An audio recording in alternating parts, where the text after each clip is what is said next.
আরও 4 উপদেষ্টার শপথ। স্বরাষ্ট্র থেকে সরিয়ে দেওয়া হল শাখাওয়াতকে। অর্থের সাথে বাণিজ্য সামলাবেন সালেউদ্দিন, শিক্ষায় ওয়াহিদুদ্দিন মাহমুদ। বহু নির্যাতনের কালসাক্ষী আলোচিত আয়নাঘরের মাস্টারমাইন্ড সাবেক সেনা কর্মকর্তা জিয়াউল আহসান 8 দিনের রিমান্ডে। ভারতে বসে ষড়যন্ত্রে লিপ্ত শেখ হাসিনা, অভিযোগ মির্জা ফখরুলের। সংখ্যালঘুদের পাশে দাঁড়ানোর প্রতিশ্রুতি। সংখ্যালঘু নির্যাতন নিয়ে অপপ্রচারে ক্ষুব্ধ চট্টগ্রামের সনাতন ধর্মাবলম্বীরা। পরিকল্পিতভাবে গুজব চালানো হচ্ছে, অভিযোগ নাগরিক সমাজের প্রতিনিধিদের। দেখছিলেন সংবাদ শিরোনাম, এবারে বিস্তারিত। অন্তর্বর্তীকালীন সরকারের নতুন আরও 4 উপদেষ্টা শপথ নিয়েছেন। শুক্রবার প্রধান উপদেষ্টা ডক্টর মোহাম্মদ ইউনূসের উপস্থিতিতে 4 উপদেষ্টাকে বঙ্গভবনের শপথ বাক্য পাঠ করান রাষ্ট্রপতি মোহাম্মদ শাহাবুদ্দিন। এই 4 জন উপদেষ্টা নিয়ে প্রধান উপদেষ্টা সহ অন্তর্বর্তীকালীন সরকারের উপদেষ্টার সংখ্যা দাঁড়ালেও 21 জনে। রকুনুজ্জামানের রিপোর্ট। শুক্রবার বিকেলে বঙ্গভবনের দরবার হলে অন্তর্বর্তীকালীন সরকারের নতুন 4 জন উপদেষ্টার শপথ অনুষ্ঠিত হয়। রাষ্ট্রপতি মোহাম্মদ শাহাবুদ্দিনকে সাথে নিয়ে অন্তর্বর্তীকালীন সরকারের প্রধান উপদেষ্টা অধ্যাপক মোহাম্মদ ইউনূস বিকেল 4টার দিকে বঙ্গভবনের দরবার হলে প্রবেশ করেন। প্রথমেই ছাত্র জনতার অভ্যুত্থানে নিহতদের স্মরণে 1 মিনিট নীরবতা পালন করা হয়।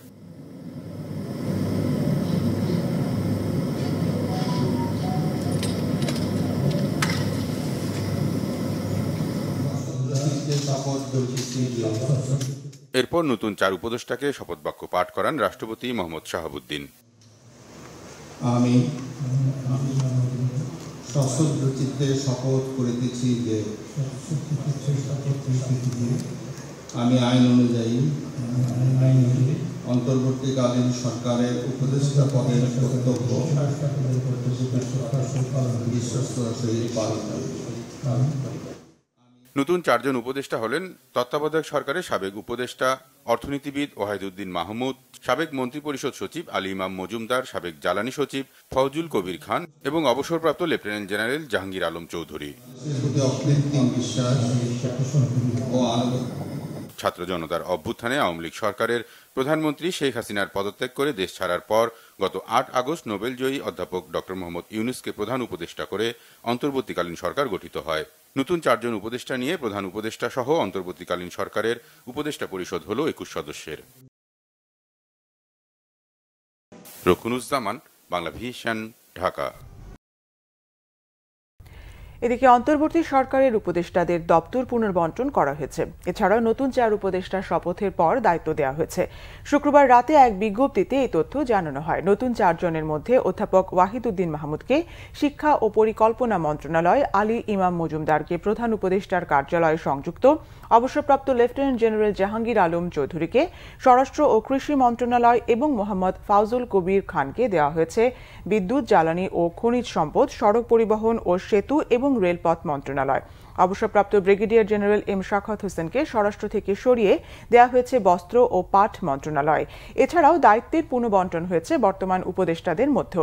সালেউদ্দিন আহমেদকে অর্থ ও বাণিজ্য মন্ত্রণালয়, আসিফ নজরুলকে আইন, বিচার ও সংসদ, প্রবাসী কল্যাণ ও বৈদেশিক কর্মসংস্থান এবং সংস্কৃতি বিষয়ক মন্ত্রণালয়, আদিলুর রহমান খানকে শিল্প এবং গৃহায়ন ও গণপূর্ত মন্ত্রণালয়, সৈয়দা রেজওয়ানা হাসানকে পরিবেশ, বন ও জলবায়ু পরিবর্তন এবং পানি সম্পদ মন্ত্রণালয়, নাহিদ ইসলামকে ডাক, টেলিযোগাযোগ ও তথ্য প্রযুক্তি এবং তথ্য ও সম্প্রচার মন্ত্রণালয়, আসিফ মাহমুদকে যুব ও ক্রীড়া এবং শ্রম ও কর্মসংস্থান মন্ত্রণালয় আর মুক্তিযুদ্ধ বিষয়ক এবং দুর্যোগ ব্যবস্থাপনা ও ত্রাণ মন্ত্রণালয়ের দায়িত্ব দেওয়া হয়েছে ফারুকি আজমকে।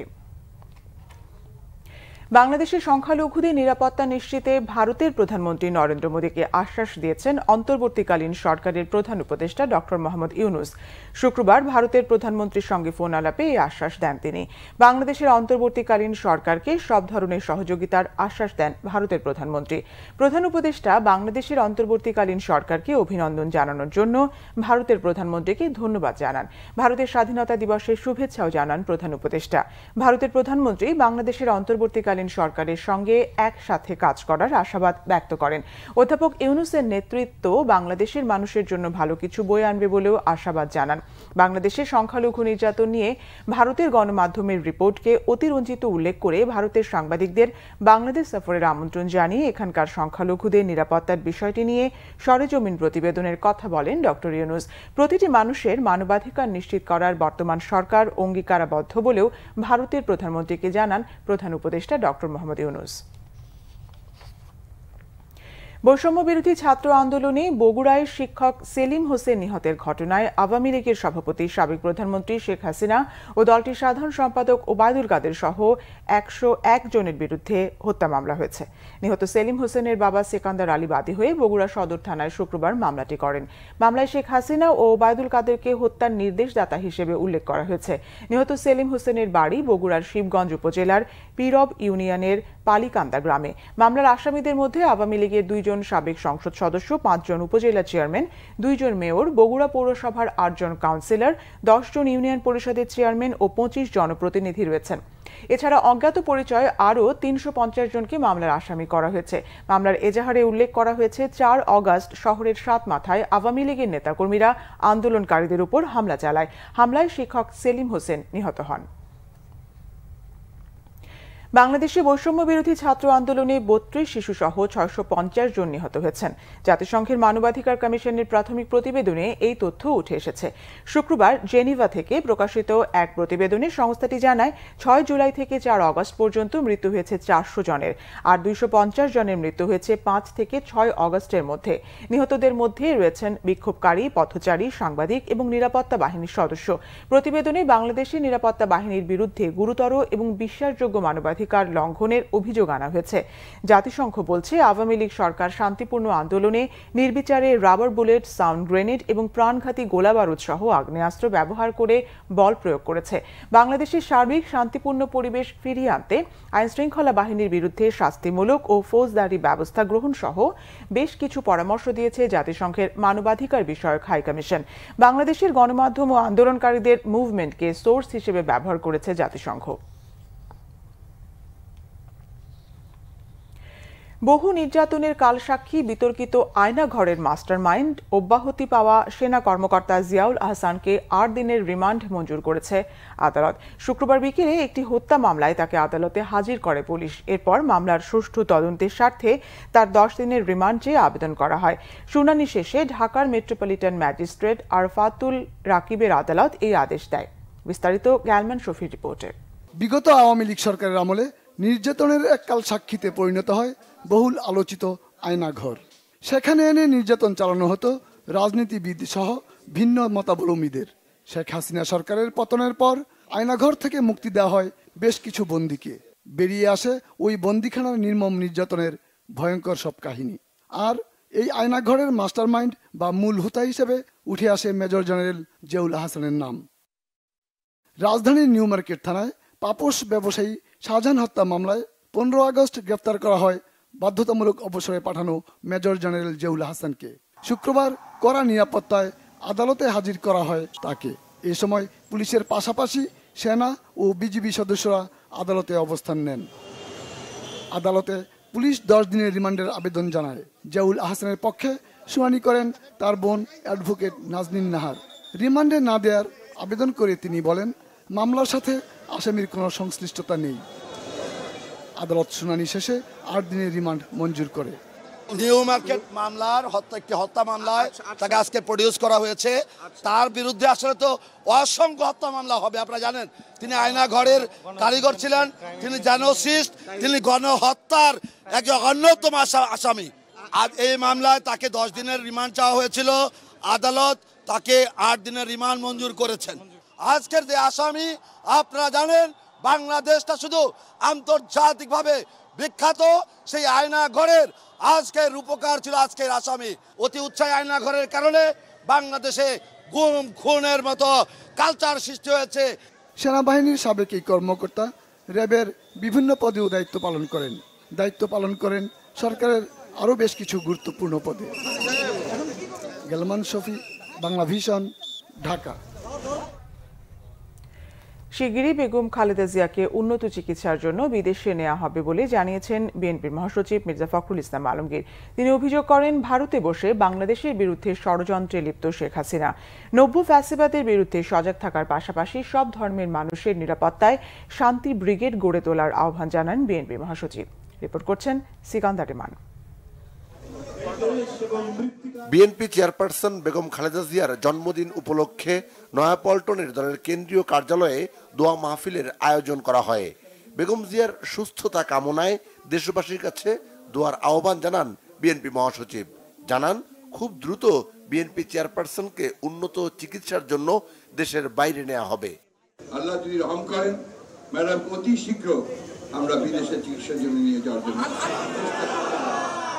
আমরা আল্লাহর কাছে দোয়া করেছি, এখন সুস্থ হয়ে আমাদের মাঝে ফিরে আসেন। এক ফ্যাসিবাদকে পরাজিত করেছি আমরা, নব্য ফ্যাসিবাদের জন্য না আসতে পারে তার জন্য আমাদেরকে সহায়ক থাকতে হবে। আর এই সরকার মনে রাখতে হবে, এই সরকার একেবারেই নতুন সরকার, ইন্টারিম সরকার। তার দায়িত্ব হচ্ছে সে একটা নির্বাচন করে দিয়ে যাবে, তাই না? কিছু জঞ্জাল জমা হয়েছে, তো এই জঞ্জাল তো সলভ করতে হবে, ওইটুকু সময়কে তো তাকে দিতে হবে, তাই না? সেইভাবে কাজ করে এখনো আমাদের সংগ্রামকে জারি রাখতে হবে। বিএনপি মহাসচিব অভিযোগ করেন, এখনো বাংলাদেশ বিরোধী একটি গোষ্ঠী ষড়যন্ত্র করছে। সব ধর্মের মানুষের সমান অধিকার নিশ্চিত করার পাশাপাশি নিরাপত্তা জোরদারের কথা বলেন তিনি। যে কোনো মুহূর্তে ভারত যিনি বসে আছেন শেখ হাসিনা, তিনি তার সুযোগ গ্রহণ করতে পারেন এবং চক্রান্ত শুরু করেছেন। সেই চক্রান্তকে প্রতিরোধ করাই এখন আমাদের কাজ। এই যে আপনার কমিউনালিজমের কথা বলছে না, সাম্প্রদায়িকতা, সংখ্যালঘু সম্প্রদায়ের উপর অত্যাচার, এসব কথা বলছে না ওরা, এটা তাদের একটা চক্রান্ত। এই কথা বলে ধোয়া তুলে তারা আরেকটা ঝামেলা করতে চায়। আপনাদের দায়িত্ব হচ্ছে যে নিজ নিজ এলাকায়, প্রত্যেকটি এলাকায় নিজেদেরকে ব্রিগেড তৈরি করবেন, শান্তি ব্রিগেড। শান্তি ব্রিগেড করে পাহারা দেবেন সমস্ত সংখ্যালঘুদের উপাসনালয়, মন্দির, গির্জা, এই সমস্ত লোক পাহারা দেবেন। তাদের ব্যবসা প্রতিষ্ঠান, তাদের জীবনমানের দায়িত্ব দিতে আপনাদের। ঐক্যবদ্ধ থেকে ছাত্র জনতার ঐতিহাসিক বিজয়ের সুফল সব শ্রেণী পেশার মানুষের কাছে পৌঁছে দেওয়ার আহ্বানও জানান মির্জা ফখরুল। সিকান্দার রেমান, বাংলা ভিশন, ঢাকা। এদিকে দেশের বিভিন্ন ধর্মীয় সংখ্যালঘু সম্প্রদায়ের পাশে দাঁড়ানোর প্রতিশ্রুতি দিয়েছে বিএনপি। শুক্রবার রাজধানীর গুলশানে দলের চেয়ারপারসনের রাজনৈতিক কার্যালয়ে সাংবাদিকদের কথা জানান দলের মহাসচিব মির্জা ফখরুল ইসলাম আলমগীর। এর আগে হিন্দু বৌদ্ধ খ্রিস্টান ঐক্য পরিষদ, হিন্দু বৌদ্ধ খ্রিস্টান কল্যাণ ফ্রন্ট এবং হিন্দু মহাজোটের সঙ্গে বৈঠক করেন মির্জা ফখরুল ইসলাম আলমগীর। বৈঠকে গণতান্ত্রিক অসাম্প্রদায়িক রাষ্ট্র বিনির্মাণে কাজ করার প্রত্যয় ব্যক্ত করেন নেতারা। হিন্দু বৌদ্ধ খ্রিস্টান ঐক্য পরিষদের সাধারণ সম্পাদক রানা দাশগুপ্তের নেতৃত্বে একটি প্রতিনিধি দল এবং হিন্দু বৌদ্ধ খ্রিস্টান কল্যাণ ফ্রন্টের চেয়ারম্যান বিজন কান্তি সরকারের নেতৃত্বে একটি প্রতিনিধি দল এই বৈঠকে অংশ নেন। বিএনপি মহাসচিব বলেন, দলের দেশের এই ক্রান্তি লগ্নে কিছু দুষ্কৃতিকারী ও সমাজের শত্রু বাংলাদেশের ভাবমূর্তি নষ্ট করতে চায়। তারা যতই চেষ্টা করুক না কেন, এই দেশের ধর্মীয় সম্প্রদায়গুলোর মধ্যে দীর্ঘকালের যে সৌহার্দ্য সম্প্রীতি তা ইচ্ছে করলেই নষ্ট করতে পারবে না। আমি অত্যন্ত আশাবাদী যে কিছু সংখ্যক দুষ্কৃতিকারী এবং যারা রাজনৈতিক দলের নয়, যারা এই সমাজের শত্রু, যারা বাংলাদেশের ইমেজ নষ্ট করতে চায়, তারা যতই চেষ্টা করুক না কেন, এই বাংলাদেশের দীর্ঘকালের এইখানে যে সম্প্রীতি সৌহার্দ্য সমস্ত সম্প্রদায়গুলোর মধ্যে, ধর্মীয় সম্প্রদায়গুলোর মধ্যে, সেটাকে তারা ইচ্ছে করলে নষ্ট করতে পারবে না।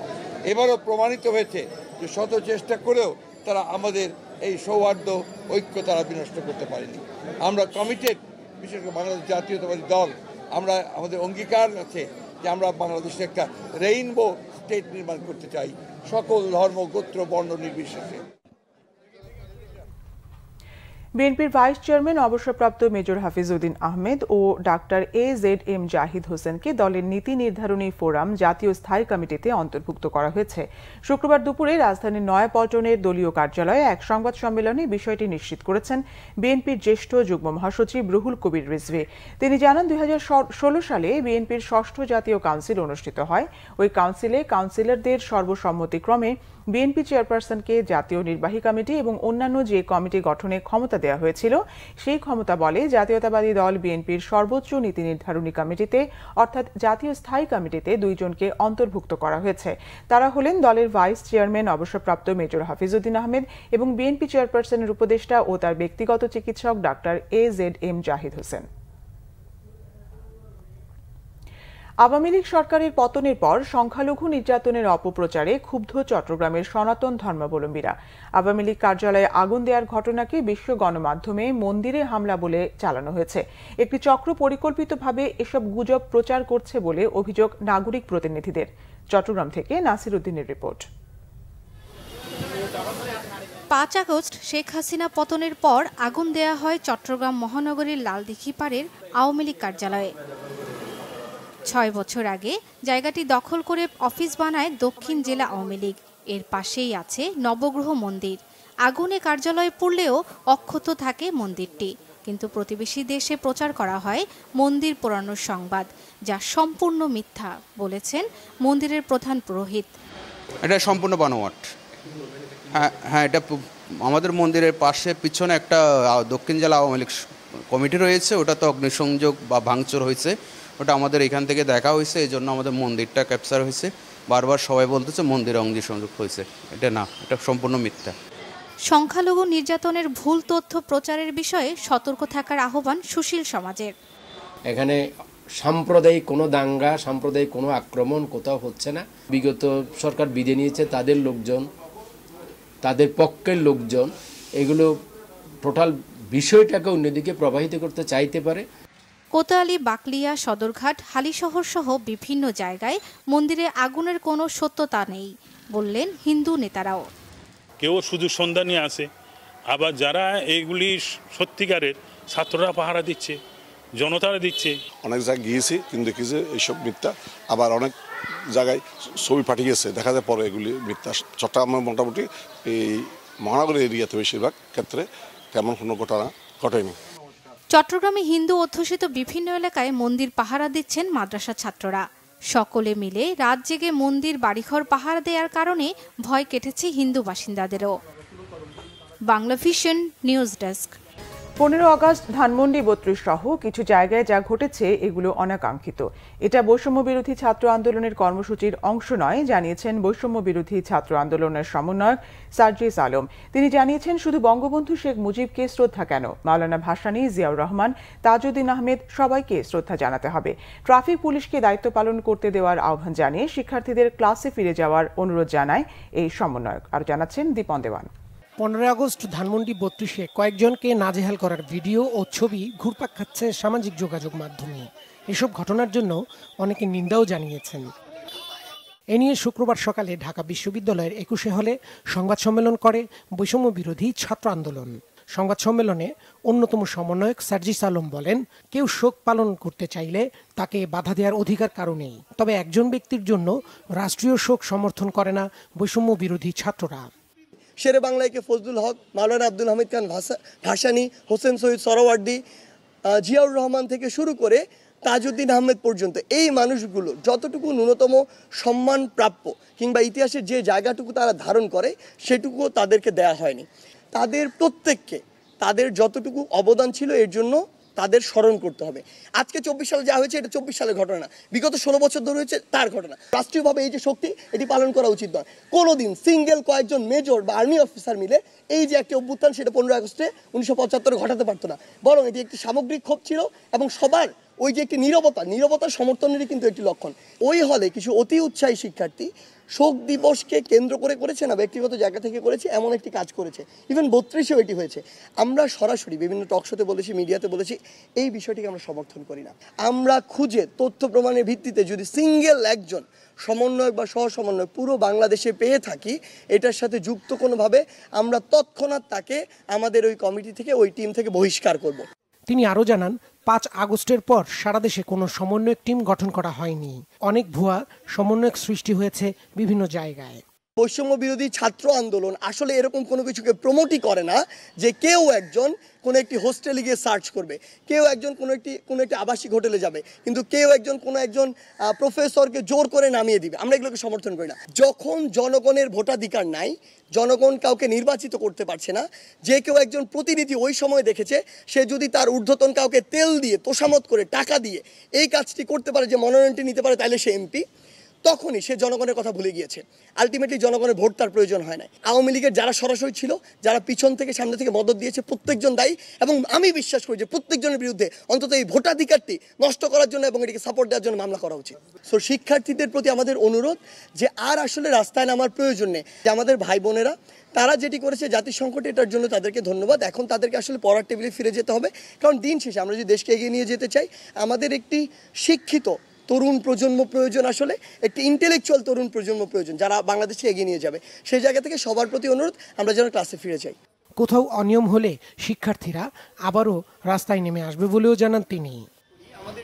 দীপন দেওয়ান, বাংলা ভিশন, ঢাকা। এবারে খেলা সংবাদ।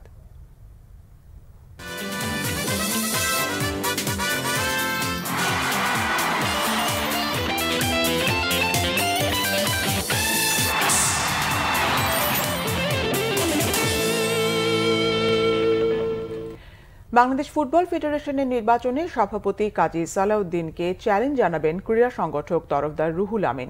তিনি বলেন, বিগত সরকারের প্রভাব ও ক্ষমতার অপশক্তিতে সালাউদ্দিন অন্যায়ভাবে ২০২০ সালের নির্বাচন থেকে তাকে ও তার পরিষদকে সরিয়ে দিয়েছিলেন, থাকতে দেননি দেশেও। মানিক মাহমুদের রিপোর্ট। আগামী ২৬ অক্টোবর বাংলাদেশ ফুটবল ফেডারেশনের নির্বাচন। ২০০৮ সাল থেকে টানা ৪ মেয়াদে সভাপতির চেয়ারে কাজী সালাউদ্দিন। ফিফা ও এফসি এবং সরকারের অর্থের দুর্নীতির অভিযুক্ত তিনি। অধপতনে দেশের ফুটবল, তারপরও পঞ্চমবার নির্বাচনে আগ্রহী কাজী সালাউদ্দিন। কিন্তু নতুন অন্তর্বর্তী সরকারের সময় পরিবর্তিত পরিস্থিতিতে সালাউদ্দিনের পদত্যাগের দাবিতে ফুঁ সরেছেন সাবেক ফুটবলার থেকে ফুটবল সমর্থকরা। ফিফার নিয়ন্ত্রণাধীন বাফুফে প্রতিবাদ ও আন্দোলনে ফেডারেশন হুমকির মুখে পড়লে নিষিদ্ধ হতে পারে বাংলাদেশের ফুটবল। তাই সাবেক ফুটবলারদের সাথে নিয়ে নির্বাচনী মাঠে সালাউদ্দিনকে রুখে দিতে চান ক্রীড়া সংগঠক তরফদার রুহুল আমিন। তো উনি নির্বাচন করতে চেয়েছেন, আমি একটু সাধুবাদ জানিয়েছি। এবং এইটা নির্বাচন হচ্ছে গণতান্ত্রিক অধিকার। সেই গণতান্ত্রিক অধিকার প্রয়োগ যদি কেউ করতে চায়, অবশ্যই করতে দিতে হবে তাকে। যে আমি নির্বাচন করবো আর কাউকে নির্বাচন করতে দেওয়া হবে না, যেটা হয়েছিল ২০২০ সাল পর্যন্ত, that need to B stop immediately. যে বিনা চ্যালেঞ্জে উনি যাবেন না। আমাদের বাবলু ভাই আছে, আমাদের জনি ভাই আছে, কানন ভাই আছে, আমাদের গাফার ভাই আছে, সাব্বির ভাই আছে, চুন্নু ভাই আছেন, আসলাম ভাই আছে। তো ওনাদেরকে তো ওনাদের অভিজ্ঞতাকে তো আমাদের কাজে লাগাইতেই হবে। আমি তো এখনো সিদ্ধান্ত নেই ফুটবলে যাব, এবারে নির্বাচনে যাব কিনা। কিন্তু এই প্রশ্ন উত্তরটা হচ্ছে যে আমি তো নির্বাচন করার আগেই ৩ বছর কাজ করে আমি দেখিয়ে দিয়েছি কিভাবে ফুটবলকে নার্সিং করতে হবে। ২০১৬ বাফুফে নির্বাচনে সালাউদ্দিনের প্যানেলের প্রধান সমন্বয়কারী তরফদার মোহাম্মদ রুহুল আমিন ফুটবলের উন্নয়নে সহায়তা করেছেন দুহাত উজাড় করে। পেশাদার ফুটবল লিগে ২০ কোটি টাকার পৃষ্ঠপোষকতা করে তার ব্যবসায়িক প্রতিষ্ঠান সাইফ পাওয়ারটেক। একসময় তরফদার আমিনকে দূরে ঠেলে দেন সালাউদ্দিন। ফুটবলের সাথে থাকতে সভাপতি পদে নির্বাচন করতে উদ্যোগী হন রুহুল আমিন, কিন্তু সরকারের প্রভাব খাটিয়ে তাকে সরিয়ে দেওয়া হয় নির্বাচনের মাঠ থেকে, জানান এই ক্রীড়া সংগঠক। অবশ্যই সরকারি প্রভাব খাটিয়েছেন বিভিন্নভাবে, যাতে আমি এখানে না থাকতে পারি। আমাকে তো এজেন্সি দিয়ে বলে, বিভিন্ন সরকারি এজেন্সি দিয়ে আমাকে ডেকে বলা হয়েছে যে আমি যদি ফুটবলের এতে না থাকি। কিন্তু আর যারা ফলোয়াররা ছিল আমাদের, ওনারা তো নির্বাচন করবেন। ওনারা যখন নির্বাচন করতে গেছেন তখন সালাম মুর্শিদরা দেখলো ওনারাও হেরে যাবেন। পরে এই সিন্ডিকেটটা একসাথে যে উপরে যে আমার এগেনস্টে বললো একদম ১ নম্বরের কাছে, তার মধ্যে সালমান এফ রহমান সাহেবরা ওনারাও ছিলেন এইটার সাথে, যাতে আমি না থাকতে পারি। আমার এগেনস্টে বিশাল বিষেধাগার করা হয়েছে তদানীন্তন প্রধানমন্ত্রীর কাছে, মিথ্যা কমপ্লেন করা হয়েছে আমাদের। ফুটবল ফেডারেশনের নির্বাচনে আমরা যাব কি যাব না এখনও সিদ্ধান্ত আমরা নেই। আমাদেরকে যাওয়ার জন্য বলা হচ্ছে বিভিন্ন ফোরাম থেকে, বিভিন্ন মানে সব জায়গা থেকে। তাই পাওয়ারটাকে ৩ মাস বেতন দিতে পারি না, এরকম রেকর্ড ছিল না। এই ফুটবল করতে যেয়ে এবং এই সমস্ত আমার এই পোর্টের বিজনেস করতে যেয়ে আমাদেরকে মানে দেশ থেকে বেরিয়ে যাওয়ার মতো অবস্থা হয়েছিল। We are about to exit from this country. এখন পরবর্তীতে এই ৫-৭-৮টা বছর আমাদের উপর দিয়ে স্টিম রোলার চলে গেছে, এখনও চলতেছিল এই ইন্টারিম গভর্নমেন্টের আগ পর্যন্ত। সালাউদ্দিনের পদত্যাগের দাবিতে পেছনে তার ইন্ধনের অভিযোগ উড়িয়ে দিলেন রুহুল আমিন। আলট্রাসের ওদেরকে কাজে লাগানো হয়েছে, ওরা নিজেদের থেকে হয়তো বা আসছে, আমি তো কাউকে চিনি না। তো যিনি বলেছেন উনি কান কথা যিনি বিশ্বাস করে ওনারা এগুলো বলতে পারে আর কি। বিচার বিশ্লেষণ যিনি না করে একটা কথা বললে সেটা ইমপ্লিমেন্ট শুরু করে দেয়। মানসিকভাবে এত মানে আমরা নিম্নমানের হইনি। এই ফুটবল ফেডারেশনটা এটা বাংলাদেশ গভর্নমেন্টের কিছু না, এখানে এটা রেগুলেটেড বাই দি ফিফা, অতএব এটা ফিফার আইন অনুযায়ী চলবে। বাফুফে পরিচালনায় টানা কয়েক মেয়াদে কেউ থাকার নিয়মের পরিবর্তন চান তরফদার রুহুল আমিন। জাতীয় স্বার্থকে মানিক মাহমুদ, বাংলা ভিশন, ঢাকা। সংবাদ শেষ করব শিরোনামগুলো আরেকবার জানিয়ে। আরও 4 উপদেষ্টার শপথ, স্বরাষ্ট্র থেকে সরিয়ে দেওয়া হলো শাখাওয়াতকে। অর্থের সাথে বাণিজ্য সামলাবেন সালেউদ্দিন, শিক্ষায় ওয়াহিদুদ্দিন মাহমুদ। বহু নির্যাতনের কালসাক্ষী আলোচিত আয়নাঘরের মাস্টার মাইন্ড সাবেক সেনা কর্মকর্তা জিয়াউল আহসান 8 দিনের রিমান্ডে। ভারতে বসে ষড়যন্ত্রে লিপ্ত শেখ হাসিনা, অভিযোগ মির্জা ফখরুলের সংখ্যালঘুদের পাশে দাঁড়ানোর প্রতিশ্রুতি। সংখ্যালঘু নির্যাতন নিয়ে অপপ্রচারে ক্ষুব্ধ চট্টগ্রামের সনাতন ধর্মাবলম্বীরা, পরিকল্পিতভাবে গুজব চালানো হচ্ছে, অভিযোগ নাগরিক সমাজের প্রতিনিধিদের। এই ছিল এখনকার মতো। পরের সংবাদ সকাল 10টায়, এর আগে 9টায় রয়েছে নিউজ টপ 10 দেখার আমন্ত্রণ রইল। এছাড়া বাংলা ভিশন সংবাদ ও সংবাদ সংশ্লিষ্ট অনুষ্ঠান দেখতে ভিজিট করুন www.bbnews24.com ও facebook.com/banglavisionnews এবং সাবস্ক্রাইব করুন youtube.com/banglavisionnews। ধন্যবাদ।